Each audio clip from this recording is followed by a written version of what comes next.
ಇವತ್ತು ನಾನು ಹೆಸರು ಕಾಳಿನ ಸಲಾಡ್ ಅನ್ನ ಹೇಗ್ ಮಾಡೋದು ಅಂತ ಹೇಳ್ಕೊಡ್ತಾ ಇದ್ದೀನಿ. ಆರೋಗ್ಯಕ್ಕೆ ತುಂಬಾನೇ ಒಳ್ಳೆಯ ರೆಸಿಪಿ ಇದು. ತುಂಬಾ ಸಿಂಪಲ್ ಆಗಿ ಮಾಡ್ಕೊಳ್ಬಹುದು ಈ ಸಲಾಡ್ ಅನ್ನ. ಈ ಹೆಸರು ಕಾಳಿನ ಸಲಾಡ್ ಮಾಡ್ಲಿಕ್ಕೆ ಏನೆಲ್ಲ ಇಂಗ್ರೀಡಿಯೆಂಟ್ಸ್ ಬೇಕು ಅಂತ ನಾನು ಡಿಸ್ಕ್ರಿಪ್ಷನ್ ಬಾಕ್ಸ್ ಅಲ್ಲಿ ಕೊಟ್ಟಿರ್ತೀನಿ, ದಯವಿಟ್ಟು ಚೆಕ್ ಮಾಡಿ. ಈಗ ಆರೋಗ್ಯಕರವಾದ ಹೆಸರು ಕಾಳಿನ ಸಲಾಡ್ ಹೇಗ್ ಮಾಡೋದು ಅಂತ ನೋಡೋಣ. ಒಂದ್ ಬೌಲಿಗೆ 1 ಕಪ್ ಆಗುವಷ್ಟು ಹೆಸರು ಕಾಳನ್ನ 1 ನೈಟ್ ನೆನೆಸಿ ಮೊಳಕೆ ಬರ್ಸ್ಕೊಳ್ಬೇಕು. ಇಲ್ಲಿ ಹೆಸರು ಕಾಳು ಸ್ವಲ್ಪ ಮೊಳಕೆ ಬಂದಿದೆ, ನೀವು ಸ್ವಲ್ಪ ಜಾಸ್ತಿ ಮೊಳಕೆನ ಬರ್ಲಿಕ್ಕೆ ಬಿಡಿ. ಹೆಸರು ಕಾಳನ್ನ ಒಂದ್ ಬೌಲಿಗೆ ಹಾಕೊಳ್ಬೇಕು. ಅರ್ಧ teaspoon dry mango powder, ಅರ್ಧ teaspoon red chilli powder ಅನ್ನ ಹಾಕೊಳ್ಳಿ. ನೀವು ರೆಡ್ ಚಿಲ್ಲಿ ಪೌಡರ್ ಬದಲಿಗೆ ಗ್ರೀನ್ ಚಿಲ್ಲಿನೂ ಕಟ್ ಮಾಡಿ ಹಾಕೋಬಹುದು. ಅರ್ಧ ಟೀ ಸ್ಪೂನ್ ಜೀರಿಗೆ ಪೌಡರ್ ಅನ್ನ ಹಾಕೊಳ್ಬೇಕು. ಹಾಗೇನೆ ಅರ್ಧ ಟೀ ಸ್ಪೂನ್ ಪೆಪ್ಪರ್ ಪೌಡರ್ ಅನ್ನ ಹಾಕೊಳ್ಳಿ. ರುಚಿಗೆ ಎಷ್ಟು ಬೇಕೋ ನೋಡ್ಕೊಂಡು ಸಾಲ್ಟ್ ಅನ್ನ ಹಾಕೊಳ್ಬೇಕು. ಸಾಲ್ಟ್ ಅನ್ನ ಹಾಕಿ ಚೆನ್ನಾಗಿ ಮಿಕ್ಸ್ ಮಾಡ್ಕೊಳ್ಬೇಕು.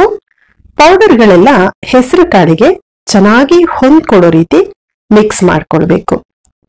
ಚೆನ್ನಾಗಿ ಮಿಕ್ಸ್ ಮಾಡ್ಕೊಂಡಾದ್ಮೇಲೆ ಅರ್ಧ ಆನಿಯನ್ನ ಸಣ್ಣಗೆ ಕಟ್ ಮಾಡಿ ಹಾಕೋಬೇಕು. ಒಂದು ಸ್ಮಾಲ್ ಸೈಜ್ ಟೊಮೆಟೊನ ಸಣ್ಣಗೆ ಚಾಪ್ ಮಾಡಿ ಹಾಕೊಳ್ಬೇಕು. ಒಂದು ಮೀಡಿಯಂ ಸೈಜ್ ಕ್ಯಾರೆಟ್ ಅನ್ನ ತುರಿದ್ಬಿಟ್ಟು ಸೇರಿಸ್ಕೊಳ್ಬೇಕು. ಒಂದು ಮೀಡಿಯಂ ಸೈಜ್ ದಾಳಿಂಬೆನ ಬಿಡಿಸಿ ಹಾಕೊಂಡಿದೀನಿ. 1 ಟೇಬಲ್ ಸ್ಪೂನ್ ಕೊತ್ತಂಬರಿ ಸೊಪ್ಪನ್ನ ಸಣ್ಣಗೆ ಚಾಪ್ ಮಾಡಿ ಹಾಕೊಳ್ಬೇಕು. ಹಾಕಿ ಚೆನ್ನಾಗಿ ಮಿಕ್ಸ್ ಮಾಡ್ಕೊಳ್ಬೇಕು. ಎಲ್ಲಾನು ಚೆನ್ನಾಗಿ ಹೊಂದ್ಕೊಳ್ಳೋ ರೀತಿ ಮಿಕ್ಸ್ ಮಾಡ್ಕೊಳ್ಳಿ. ದಯವಿಟ್ಟು ನಮ್ಮ ಪೇಜ್ ಅನ್ನ ಫಾಲೋ ಮಾಡಿ, ಹಾಗೆ ಸಪೋರ್ಟ್ ಮಾಡಿ. ಇದಕ್ಕೆ ನೀವು ಸೌತೆಕಾಯಿ ಇದ್ರೆ ಸಣ್ಣದಾಗಿ ಕಟ್ ಮಾಡಿ ಕೂಡ ಹಾಕೊಳ್ಬಹುದು.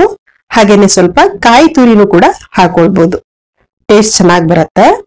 ಚೆನ್ನಾಗಿ ಮಿಕ್ಸ್ ಮಾಡಾದ್ಮೇಲೆ 2 ಟೇಬಲ್ ಸ್ಪೂನ್ ಆಗುವಷ್ಟು ನಿಂಬೆ ಹಣ್ಣಿನ ರಸನ ಹಾಕೊಳ್ಬೇಕು. ನಿಂಬೆ ಹಣ್ಣಿನ ರಸ ಹಾಕ್ಬಿಟ್ಟು ಚೆನ್ನಾಗಿ ಮಿಕ್ಸ್ ಮಾಡ್ಕೊಂಡ್ರೆ ತುಂಬಾನೇ ರುಚಿಯಾದ ಹಾಗೆ ಆರೋಗ್ಯಕರವಾದ ಹೆಸರು ಕಾಳಿನ ಸಲಾಡು ರೆಡಿ ಆಗತ್ತೆ. ನೀವು ಕೂಡ ಒಮ್ಮೆ ಮನೆಯಲ್ಲಿ ಟ್ರೈ ಮಾಡಿ. ವಿಡಿಯೋ ಇಷ್ಟ ಆದ್ರೆ ಲೈಕ್ ಮಾಡಿ, ನಿಮ್ಮ ಫ್ಯಾಮಿಲಿ ಮತ್ತೆ ಫ್ರೆಂಡ್ಸ್ ಜೊತೆಲಿ ಶೇರ್ ಮಾಡಿ. ಯಾರೆಲ್ಲ ಸಬ್ಸ್ಕ್ರೈಬ್ ಮಾಡದೆ ವಿಡಿಯೋನ ನೋಡ್ತಾ ಇದ್ದೀರಾ, ದಯವಿಟ್ಟು ಸಬ್ಸ್ಕ್ರೈಬ್ ಮಾಡಿ.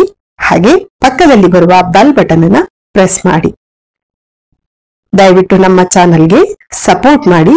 Thank you for watching.